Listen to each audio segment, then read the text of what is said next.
নবীর কবরের অশ্বনে মা খাদিজাতুল কুবরা আল্লাহ নবীর ডান হাত কানা বুকের মধ্যে নিয়ে কাঁদতেছেন।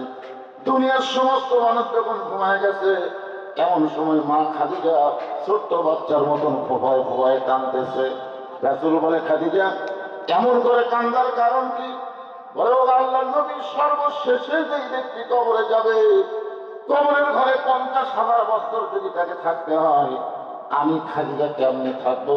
এই চিন্তায় আর আমার ঘুম ধরতেছে না, আমার চোখে দর দর করে পানি পড়তেছে।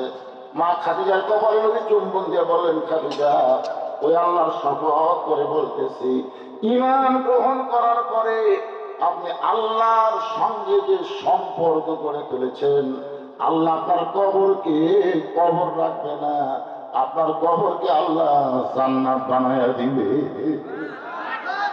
আপনার বলেন তো, এই কথা শোনার পরে কবর নিয়ে আর কোনো টেনশন আছে? কিন্তু মারাত্মক একটা কথা, সেটা হলো ঈমান গ্রহণ করার পরে আপনি আল্লাহর সঙ্গে যে সম্পর্ক করে তুলেছেন, আল্লাহ আপনার কবরকে জান্নাত বানাবে। তাহলে আমরা সকলে ঈমানদার। ঈমান গ্রহণ করার পরে সম্পর্ক করতে হবে কার সাথে? এখন আপনার সম্পর্ক কার সাথে করছেন? আল্লাহর সাথে। হায় হায় রে।